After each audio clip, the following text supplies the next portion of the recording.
देश काल वस्तु परिच्छेद वाली नहीं है अर्थात व्यापक है, वह एक अखंड ही सिद्ध होती है। तो जो चीज में ये तीन क्वालिटी है, कौन सी तीन क्वालिटी?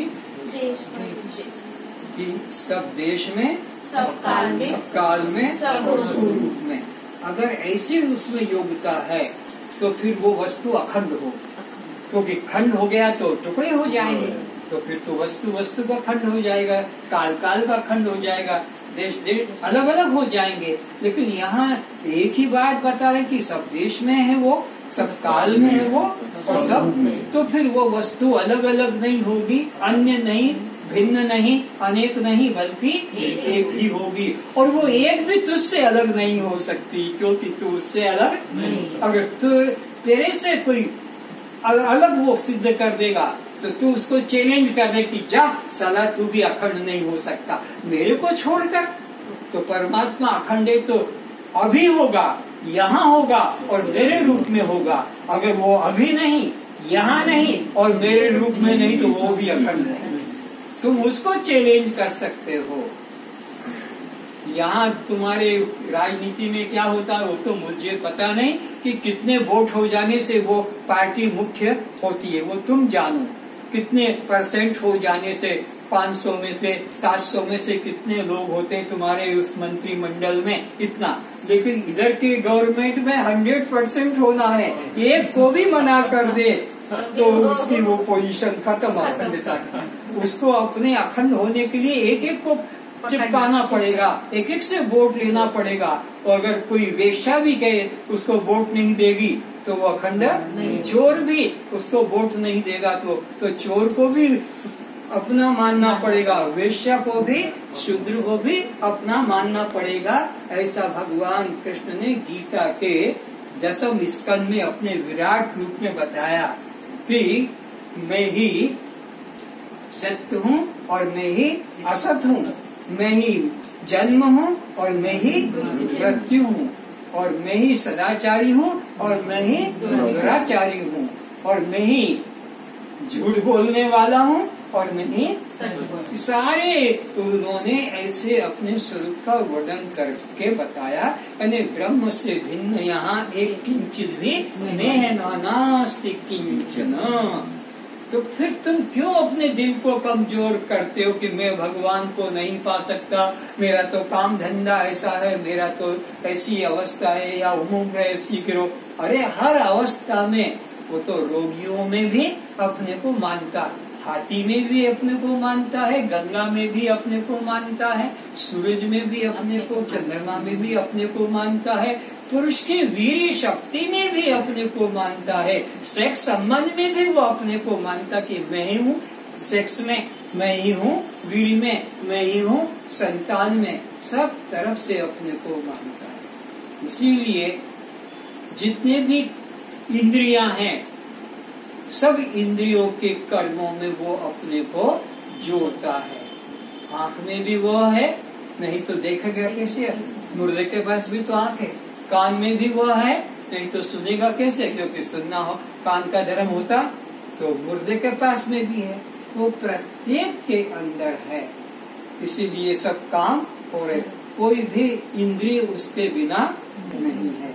हर लहर में जल है, वो लहर ही नहीं होगी जिसमें, तो वह क्रिया ही नहीं होगी जिसमें कि वो चैतन्य।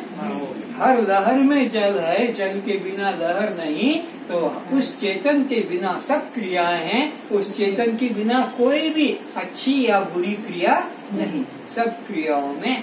लेकिन भूल क्या होती है? उन क्रियाओं में कर्तापन का जो अभिमान कर लेता है, बस वो बंधन को आ जाता है। और कर्तापन में जो साक्षी भाव रखता है, क्रियाओं में, भोगों में साक्षी, उसको वो कर्म बंधन। तो उसी व्यक्ति से कहते हैं सारे संसार की किरण, एक दो की नहीं, सारे संसार की भी हत्या हो जाए ऑपरेशन करने में, अवार्षण करने में, तब भी वो पाप को प्राप्त नहीं, क्योंकि उसमें मैं करता हूँ ये भाव जीव में नहीं रहता है। ये कर्तापन का भाव ही जीव को बंधन में डालता है। वही तू आत्मा पूर्ण निरपेक्ष सत्य है। कौन है तू? जो सब देशों में अखंड है, क्योंकि एक है, सब देश में, सब काल में, सब रूप में। तेरा खंड न देश से है, न काल से है, न वस्तु से है। तो वो वस्तु है और वह ही तू है, ऐसा तू निश्चय कर, वही मैं हूँ। ऐसा निश्चय कर ले कि मैं ही सर्वत्र व्यापक हूँ और विशेषकर शुद्ध ज्ञान स्वरूप हूँ। बस, तो अब तुम्हारी दृष्टि जहाँ भी जाती है, कुत्ते पे भी दृष्टि गई तो तुम अपने को खड़ा कर लो, गाय पे भी दृष्टि गई तो वहाँ अपने को खड़ा कर लो, स्त्री पे भी दृष्टि गई तो अपने को खड़ा करो, पुरुष पे भी दृष्टि गई अपने को खड़ा करो। जिस चीज पर तुम्हारी दृष्टि जाती, वृक्ष है तो, फल है तो, वस्तु है, अन्न है तो, क्योंकि यहाँ एक ब्रह्म के अलावा दूसरा, और तुमने तो भेद दृष्टि, ये वो है, वो है, ये मैं नहीं, ये वो नहीं, तो वो नहीं, बल्कि क्या निश्चय करो कि मैं ही सब रूपों में विद्यमान हूँ, मेरे अलावा कोई दूसरा नहीं। अविद्या, माया आदि मल मुझ में नहीं है। तो जहाँ जहाँ दृष्टि व्यापी है,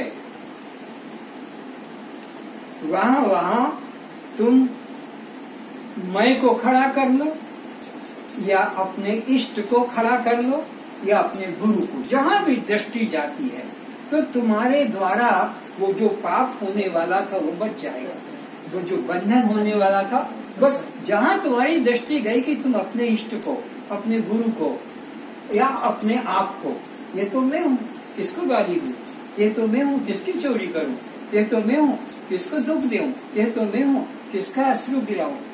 तो ये भाव जब तुम्हारा मैं का, तो अपने तैयार रखो। तुम्हारे को गुरु ने मशीन गन दे रखी है, राइफल दे रखा है, पिस्तौल दे रखा है, उसमें गोली भर की रखी है मैं की। जहाँ कहीं गया खट से मारो तो मैं उसमें घुस जाएगा। जब मैं घुस गया तो अब तुम्हारे द्वारा दूसरे कर्म रागद्वेष क्यों होते कि उसको तुमने अलग मान रखा है। तो सदा मैं की गोली भर कर रखो। जहाँ दृष्टि गई कि बस मैं हूँ, मैं हूँ, तो मैं के साथ तो कभी भी तुम दुष्कर्म नहीं करोगे। तुम अभी सब्जी काट रहे हो, तुम्हारे हाथ का चाकू लग गया इस अंगली पर, तो अब गुस्सा करके छीन के मेरे को काटिया, मैं तेरे को नहीं छोड़ूंगा, ऐसा करेंगे? तो क्योंकि इसका दुख भी मेरा और उसका दुख भी मेरा। तो ज्ञानी अपने को सब में दिखता है, तो फिर वह अपने आप से राग द्वेष नहीं करेगा। तो सबसे सरल साधन है समता भाव रखो और सब में अपने को देखो, जिस पर दृष्टि जाए मैं। ज्ञानी व्यक्ति को जगत व्यवहार अज्ञानी की तरह करते हैं, किंतु ज्ञानी की जगत के प्रति बाधित अनुवृत्ति होती है। तो अज्ञानी भी संसार का काम करते हैं और ज्ञानी भी। अरे यहाँ तक कि 2-2, 3-3 शादियाँ की है दशरथ जी, राम के पिता है, लेकिन 3 पत्नियां हैं। याज्ञवल उनकी भी 2 पत्नियां हैं, मैत्रेयी, कात्यायनी, और भी कितने कितने हैं, इंद्र आदि के। तो ज्ञानी भी अज्ञानी की तरह कर्म करते हैं, पर अज्ञानी को वो कर्म बांधने वाले होते हैं, ज्ञानी को वो कर्म बांधते नहीं है। ज्ञानी उन कर्मों में बनता नहीं, क्योंकि उसके मन में कर्तापन था। इसलिए तो हनुमान ने लाखों को मारा, पर हनुमान को एक भी जीव के पाप का सजा, अर्जुन ने लाखों को मारा, लेकिन एक भी हत्या का पाप उसके अंदर, उसके भाई बंधु भी थे।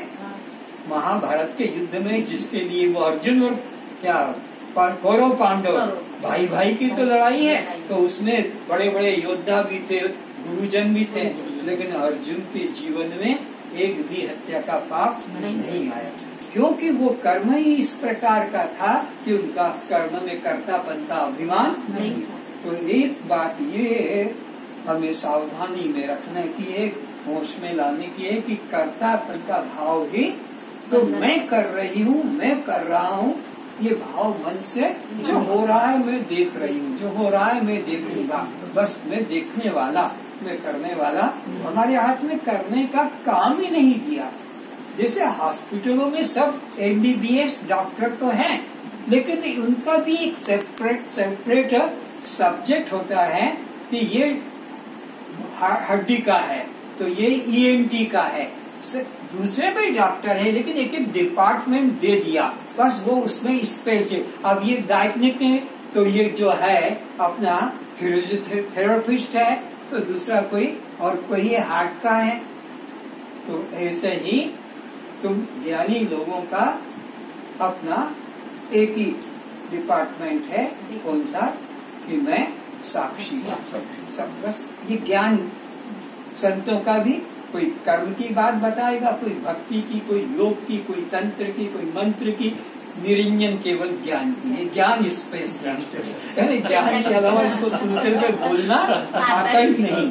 ज्ञान के और कई है भाई, उनके पास जाओ, वो बताएंगे, वो स्वामी जी बताएंगे, वो योग बता देंगे, वो तंत्र बता देंगे, वो मंत्र बता देंगे। मेरे को मंत्र देना ही नहीं आता, क्योंकि मेरे को किसी गुरु ने मंत्र दिया नहीं, मैंने किसी से संन्यास लिया नहीं। अब मेरे पास आए हो कि संन्यास दे दो, अरे मैंने खुद ने संन्यास नहीं लिया, मेरे बाप ने नहीं दिया, तो मैं तेरे को क्या संन्यास दूंगा।